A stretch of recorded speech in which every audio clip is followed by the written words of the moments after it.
if you want to make someone do something, you have to make them feel something. Yeah. So we actually have to start asking ourselves, what do I want someone to feel? Not just what do I want them to know? Yeah. And those are two very different questions. And thankfully, storytelling is how you get from the first one to the second one, right? Yep. If you want to make someone feel something, you tell them a story. Most people are not equipped to understand the seemingly endless facets of an HOA. That's why we're here, to help you become uncommonly prepared to serve your HOA. Whether you're a board member or a manager, join us in the Uncommon Area. In this episode of The Uncommon Area, I talk to storytelling consultant Katie Quesada.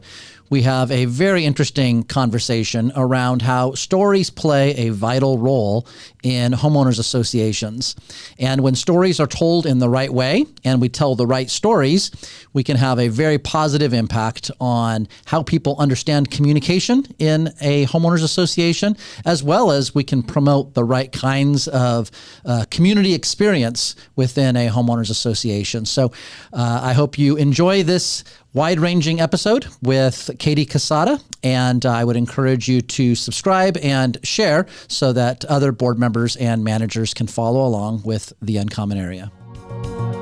Welcome to The Uncommon Area. I am Matthew Holbrook. I am really excited about this episode. With me is Katie Quesada, who is a storytelling coach. So thank you so much for joining us in this episode. Thanks for having me. I'm excited to be here. Yeah, we are really excited to have you here. So you describe yourself as you are a storytelling coach. You help people say what they want to say in less words. Yep. And you want to help inspire audiences to feel more comfortable with their own storytelling, and you want to help teams and people be able to share personal and important information and events with other people in an effective way. Yeah. That's kind of a summary of what you do.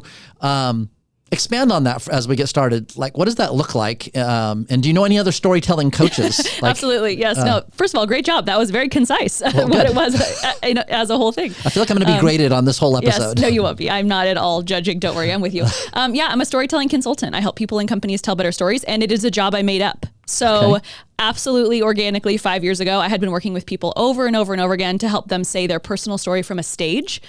And I did it in a way that I would help people say their personal story from a stage in around 6 to 8 minutes over and over again, more of a TED Talk style format. Right. As a part of one of my jobs. Then when I quit that role, I was like, oh wait, that's what I love doing. I love helping people take a bunch of information that is maybe overwhelming, especially because the thing we get caught up in most is our personal narratives. Things that happen to us are the things we tell the longest because we want someone else to really understand. Yeah. And so I helped people get condenser, and then I worked with individuals, then high level clients, and now I get to work with great brands like Zillow and Nike and American Eagle and this great brand here. And I get to come in and say, okay, how do we take what we're saying and make it more compelling and meaningful and matter? Yeah, no, that's great.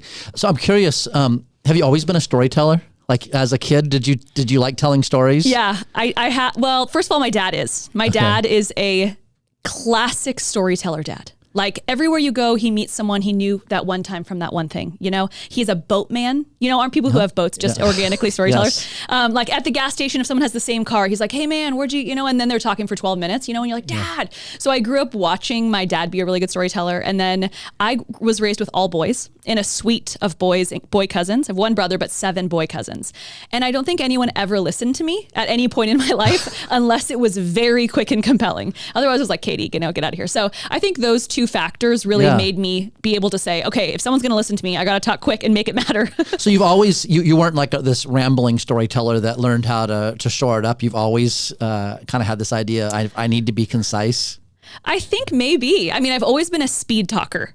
So I've always talked very, very quickly, like auctioneer, which I have worked on in keynote. I now do keynote speaking regularly. So I've had to slow way down in my tonality there. But yeah, for most of my life, it has been more quick, short form storytelling. I listen to all my podcasts at like double time. Exactly. I'm not sure this episode I would listen to at double time. Yes. I do that naturally. I live in 1.5 speed, which is hopefully helpful. Yeah. Yes. Well, that's great. Well, when we think about telling stories, it is the oldest form of communication. It's the way that culture is passed down, values are passed down. It's the way that people are even warned and guided in what they do. It's such an integral part of all of life and has for all of human history.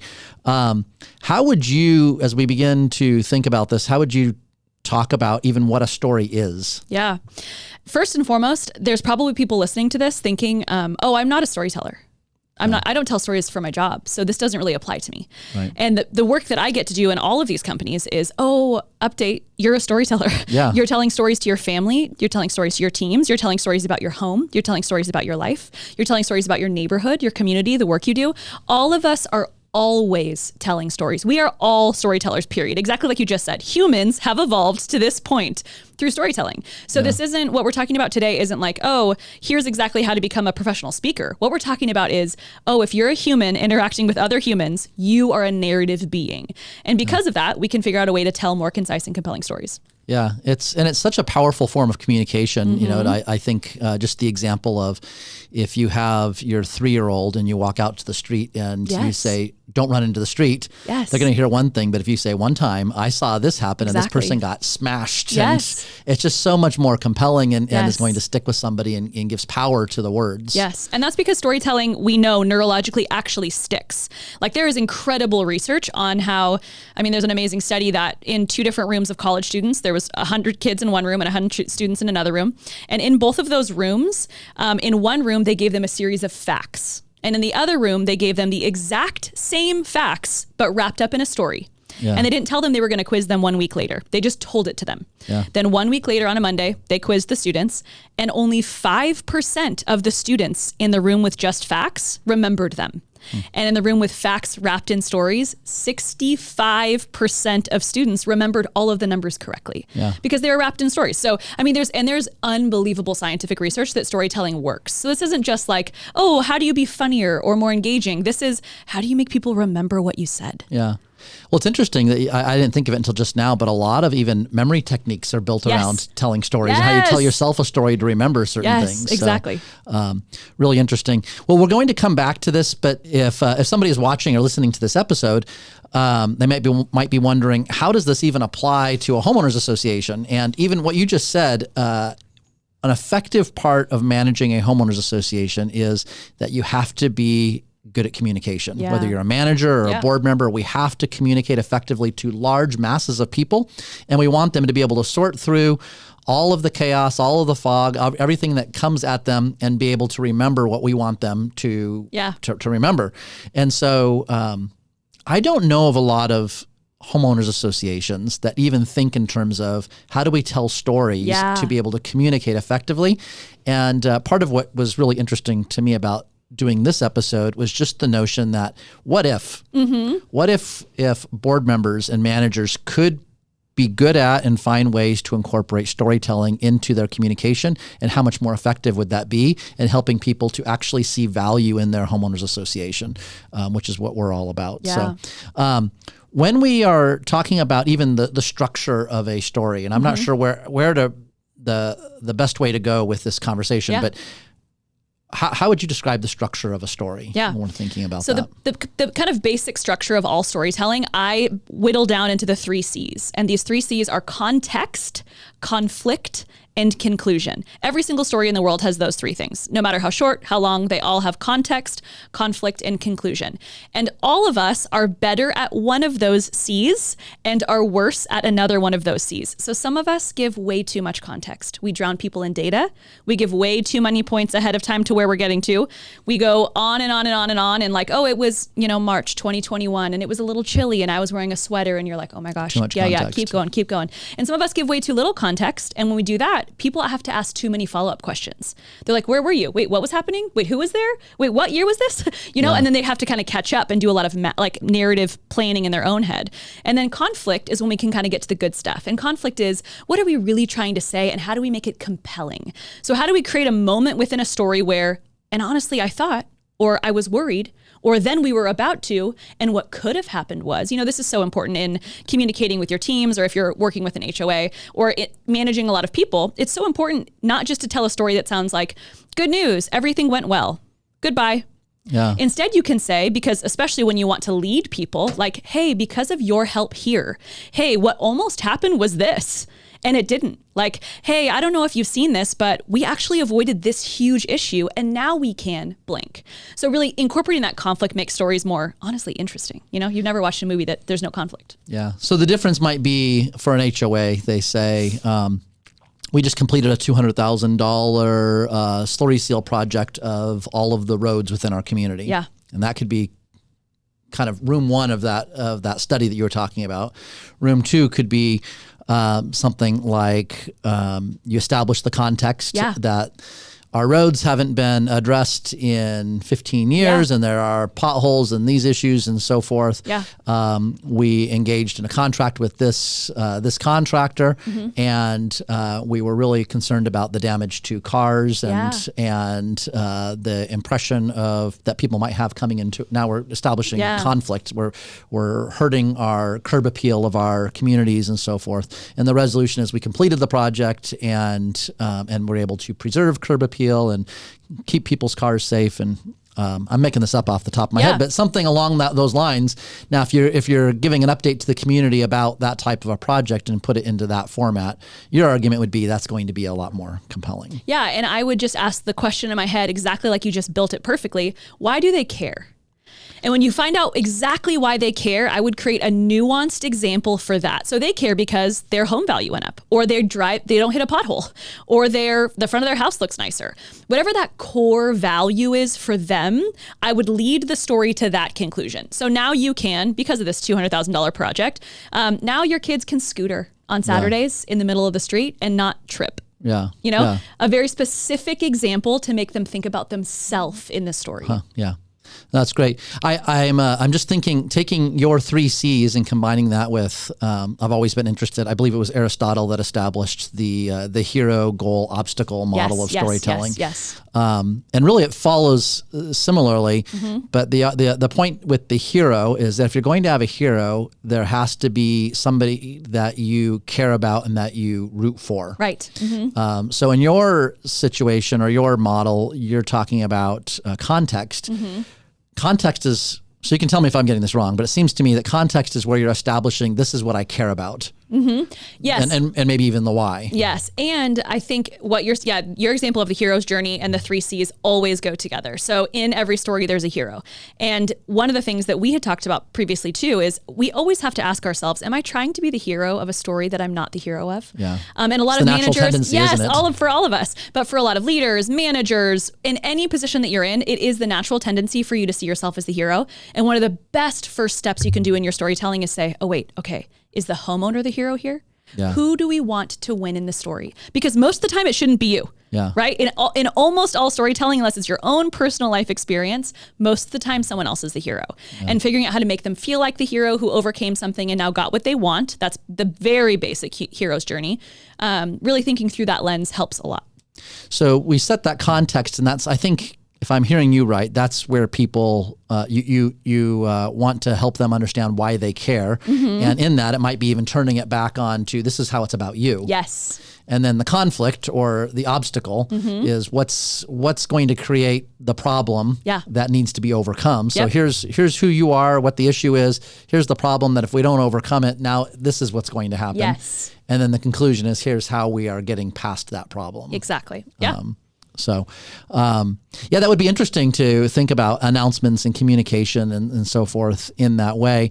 Other than having a tendency to make yourself the hero and maybe adding extra information that's not helpful, what are the other common pitfalls that people have when trying to tell a story? A couple things. I mean, one, people just tend to be long-winded in a world that's running out of attention.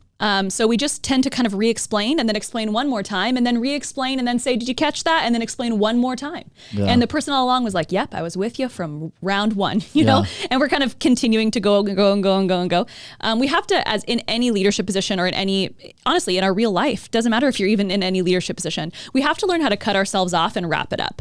And that is a really important skill in storytelling because the truth is people prefer to be curious over feeling bored.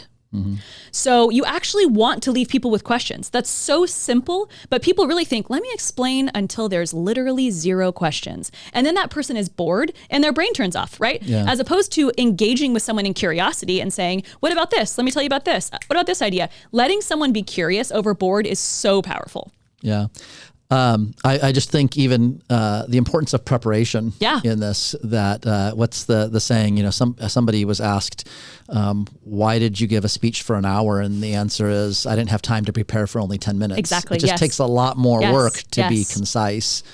I have put it as, sometimes it feels like people are circling the drain in their storytelling or their communication. Like there is a point that they want to get to and they can't quite figure out how to get to it. So they say everything around it in 100 different ways, Yes. hoping that you kind of can figure out what that bullseye is. Absolutely. And a lot of people circle the drain around an idea or a point without ever having first asked themselves, does that person care about the point? Yeah. Or do I just want to get that point across? And those are two very different questions. Do I just want to give a piece of information, or have I thought through what they value and what they want to know? Because when we really do that work, when we say, okay, I'm leading this meeting, I'm working with this team, I am, speaking on this thing or writing up this draft, what exactly do they care about most? And sometimes a helpful thing to do is to write down the top 5 things. Then ask yourself, oh, can the bottom 4 be a quick email? Yeah. Yes, to really start to condense that information and create that connection. Yeah. I've also given consideration, I'm curious if you think about this, about the dilution effect of communication. Yeah. Like whatever's in my head, if I'm communicating that to you, it's going to be something less than what's in what I'm starting with in my head. Yes. And so what I have found, even in, I think we both have done a fair amount of public speaking. If I don't have crystal clarity of what I want to communicate and what I want somebody to understand, it's going to be diluted to a certain degree. So if I'm not clear, Right. that dilution effect is going to make it really muddy for somebody else. Yes. So how important is it that we are just thinking, even if you're going to tell a story, what do I want the takeaway for that person to be? Absolutely. So that I'm super clear in how I form that story so that the takeaway is exactly what I'm intending to communicate. Yeah. And to go one level deeper on that, if you want to make someone do something, you have to make them feel something. Yeah. So we actually have to start asking ourselves, what do I want someone to feel? Not just what do I want them to know? Yeah. And those are two very different questions. And thankfully, storytelling is how you get from the first one to the second one, right? Yep. If you want to make someone feel something, you tell them a story, right? If I say the number to you, like 68, you feel nothing, right? But if I were to wrap that in a compelling story about why that number is so special to me and actually was my grandpa's lucky number because he was in war, whatever those things are, that will make you feel something about that. So it's not just what I want them to do, it's also what do I want them to feel. And that second part is where real leaders and connected communities are born, because people feel psychologically safe. They feel like a human connection point. They feel like I love where I live because they feel that way. They don't just logically know, oh, my home value is going up, or but they actually feel connected to that space. And that's a way to do that. Yeah, that's so important. So the importance that somebody has to feel to be compelled to action as opposed to just to know. Yeah. And, for somebody like me, that's a hard one because I want to logic people into into compelling action. Yes. But you're exactly right. We are motivated way more by our emotions than by our intellect. Yeah. And so the power of stories to help to do that. And the balance of that data in your logic brain is you. Right? Like how you've gotten successful in your career is who you are as a human. Like if another robot was in your shoes and made all the same business decisions, it wouldn't have the connections you have. It wouldn't have the character you have. The human side of you is that balance weight. So all of us have a very logical side or data-driven side that's like, wait, but just trust me, look at these numbers. We are better, fact. Yes. But the reason that they probably will go with you is because they like you. Yeah. And that reality for your teams, for, these HOAs, for these communities, at the end of the day, there's going to be some tiny number discrepancies, but they're going to go with this person who makes them feel good, safe, proud, encouraged, connected, loved, cared, these like real heartbeat feelings. And that's just so important to pour into because that's where we create connection. So for board members and managers, that could just be I don't want to oversell it, but a revolutionary idea that if I say, look, we want to communicate in a way that doesn't just communicate information, but gets to people's emotions Yes. and how we're communicating. And then that's what brings about buy-in. That's what brings about somebody feeling that stickiness to their community. Like, Yes. I really love this place where I live. Yeah. Because there's an emotional tie that goes beyond just the four walls of their house. Absolutely. And in those spaces, I'm sure often in the HOA world, the most commonly discussed thing is problems. And problems make us feel bummed. Yeah. And problems make us feel like, why did I come to this thing? Yeah. And problems make us feel discouraged. So if we don't have a counterweight of success stories that we are sharing, then the feeling will be, you know what I don't like? This thing. And that will, continue to spiral downward. I wonder if there's even a way to frame issues before resolution in the first two parts of the story. Yeah. Putting out to the community, here's the context. Yeah. Here's the problem, the obstacle, the conflict that we're facing. The board's going to be discussing this at the next board meeting to try to figure out what that conclusion is. Yeah. We want to invite you into the story. Yeah. That would be kind of an interesting way to present issues. Yeah. And finding those neighborhood win stories, I think, is some of the gold of these people who are managing or leading or connected with the actual homeowners. They get the best stories. Yeah. The people listening to this podcast are the ones who will actually know the really good stories where someone had their home value go up and their best friends got to move next door and their mother-in-law was finally able to connect with, all these like really beautiful stories. Collecting those story wins are really huge in creating communities that feel excited and are thriving. Yeah. One of the issues with homeowners associations is it seems that everybody hates their HOA. Yeah. And so to flip that narrative and to bring about where people can see their HOA as something valuable, as something that's helpful, stories become a really important way to do that. And oftentimes I think for an HOA,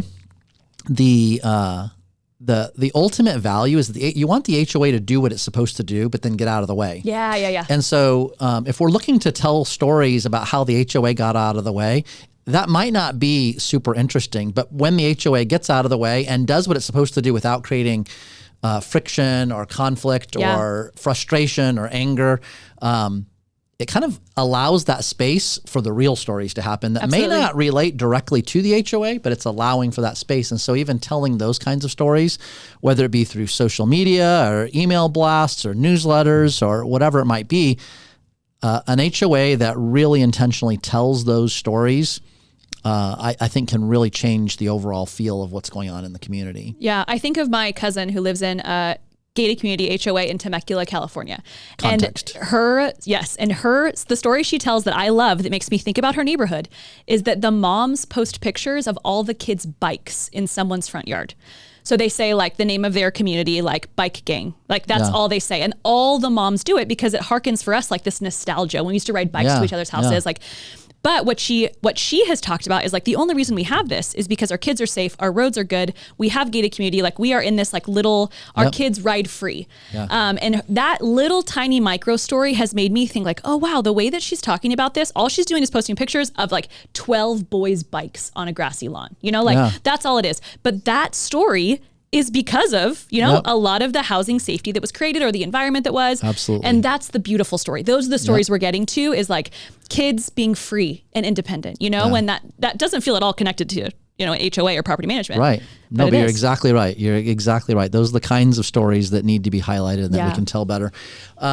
You talk a little bit about mining for stories, paying attention. We are inundated with stories that we could be telling all the time. Mm-hmm. What are some things that somebody should be thinking about to look for those stories that could be told? Yeah.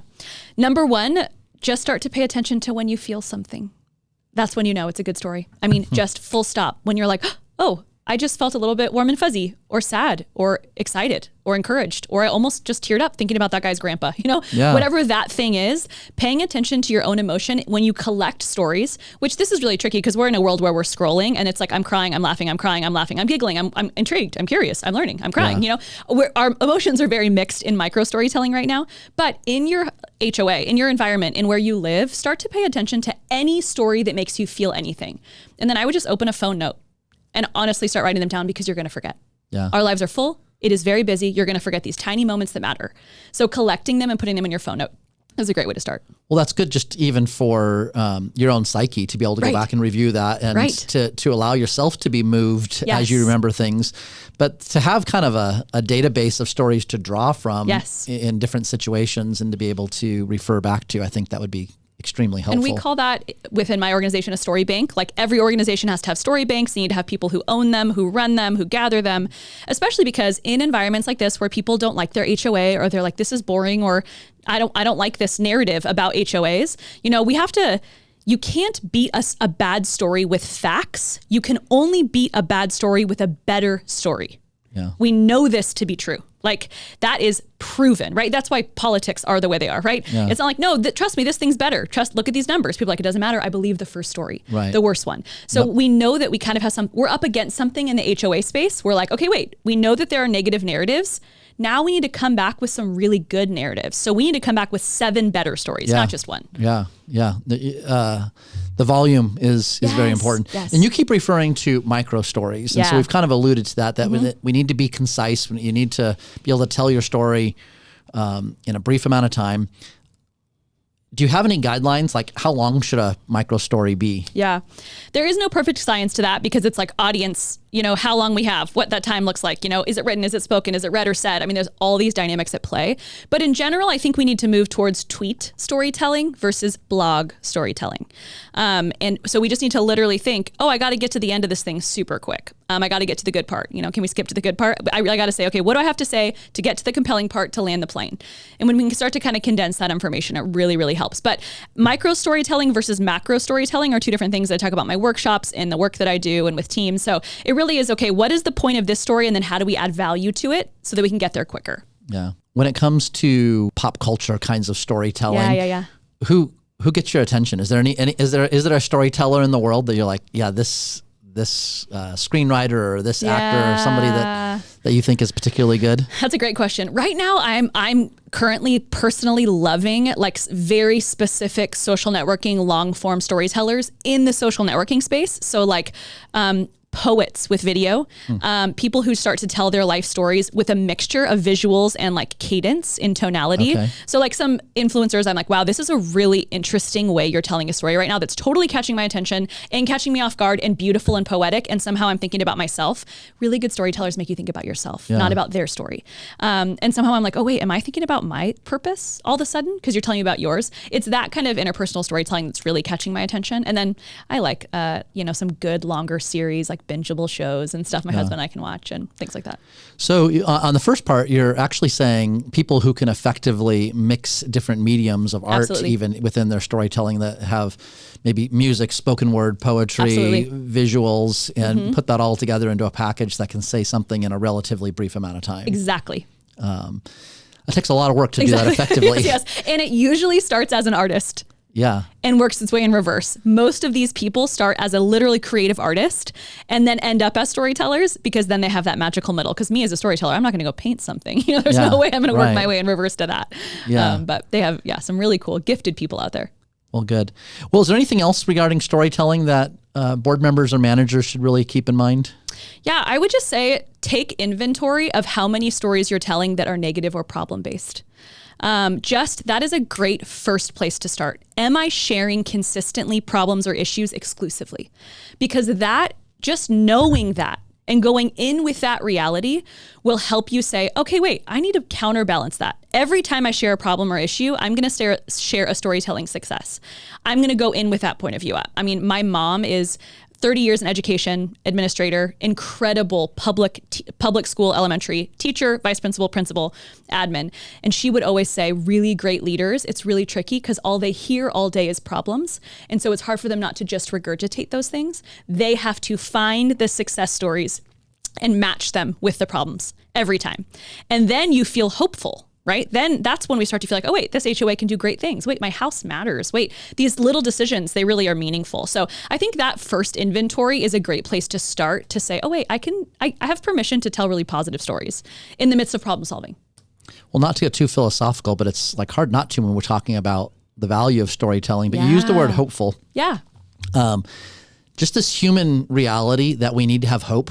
Yeah. There has to be something that we're looking forward to, that we have some anticipation Absolutely. about. And humans that don't have that, they die. Yes. And so to your point, we tell stories that can paint pictures of hope, and there's something just inherently not just beneficial, but it's an imperative. Yes. For human living. Yes. And stories serve that purpose. And so it's not something that can be overstated. Yeah.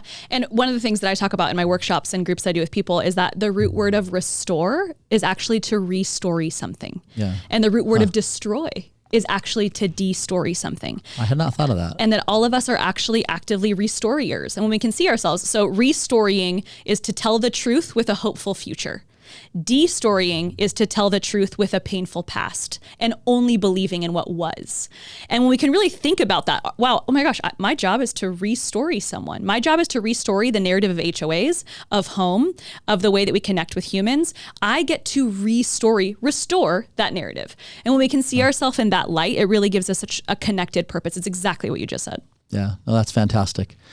Well, Katie, I really, really appreciate you taking the time and being a part of this episode. And I would love to see homeowners associations embrace the idea of storytelling as a more normal part of how they operate. So I hope that this was a helpful episode, and I would encourage you to look for other episodes of The Uncommon Area.